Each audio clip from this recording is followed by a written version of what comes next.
Hello, Hetty. I thought I'd read you another story, because I know you're not feeling very good at the moment, and I think stories always help. So, today we're going to be reading Mr. Whistler, because I know you like that one. Mr. Whistler woke up, kicking his feet in the air. His sheets were twined and tangled around him, and his room was full of echoes. He had been singing and dancing in his sleep. Then the phone rang. "This is your great aunt Lydia Whistler. Listen, Whistler, I can't see anything through my smeary windows. I wish you'd come over and clean them for me right away." Mr. Whistler sighed. Such a lively song was singing itself in his head. His twitching feet were longing to dance. But he put on his blue-spotted underpants, his neat blue trousers, and his undershirt. He put on a clean ironed shirt, a waistcoat, a jacket, and a big green coat with a fur collar. Last of all, he clapped his hat on his head. He went to the station and bought a ticket to Whistle Stop. Now think carefully, he told himself. The song in his head was making him scatterbrained. Have I washed my face? Yes. Did I brush my teeth? Yes. Am I neatly dressed? Yes, neat as a pin. Have I got my ticket? Yes, it's here in my hand. Do I have a nice, clean, freshly ironed handkerchief? Let me check. All the time the song raced round and round his head, and his feet tried to dance him round and round the platform. Mr. Whistler slid his ticket between his fine, white, freshly brushed teeth. He felt in his big coat pockets. Right? No. Left? No. Top left? Ah, good. His ticket was safely folded in his top left pocket. But, Mr. Whistler patted himself wildly. He felt again in the bottom pockets of his big coat. He felt in his top pocket. Nothing was there but his handkerchief. No ticket! Must be in my jacket, he thought. He danced his way out of his coat so he could feel in his jacket pockets.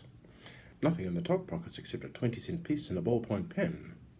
Nothing in the bottom pockets except a piece of string and a button. Mr. Whistler tap danced impatiently. Perhaps I slipped it into my waistcoat, he thought. It was hard to reach his waistcoat pocket, so he danced his way out of his jacket, folded it neatly, and dropped it on his coat. Nothing in the right pocket, nothing in the left. The song kept singing itself in Mr. Whistler's head. I know.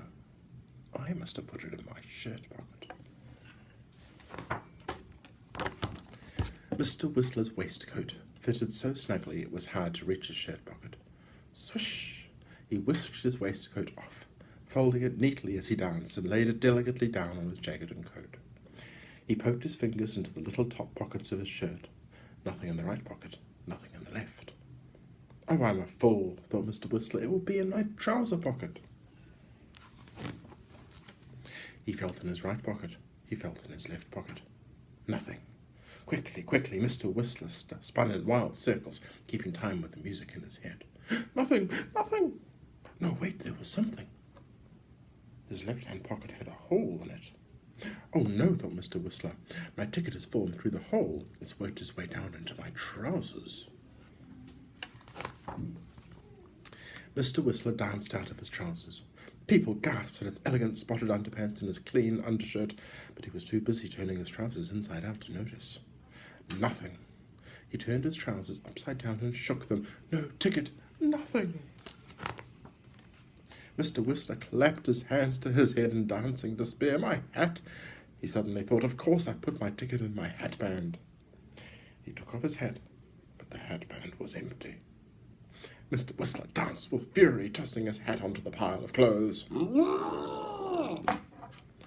Suddenly, people were clapping and cheering. What dancing, they cried. What energy, what grace. Mr. Whistler looked around. People began dropping money into his hat. I've lost my ticket, Mr. Whistler wailed. And as he wailed, something flew from between his teeth and fluttered like a butterfly to the ground. My ticket, Mr. Whistler yelled. He scooped up the ticket and kissed it. But I must dress. Great Aunt Lydia will be furious if I turn up in my underwear. For dressing, he needed both hands. So again, he slid the ticket between his fine, strong teeth. Into his trousers, quickly, quickly. Into his shirt, quickly. Into his waistcoat, into his jacket, quickly, quickly, quickly. Into his big coat, hurry! Then he picked up his hat. It was overflowing with money. He poured the money into his coat pockets and made a deep bow. Everyone cheered and clapped as he ran for the train and leapt gracefully aboard. All was well. Mr. Whistler was dressed again. He was on the train, but oh dear, where was his ticket?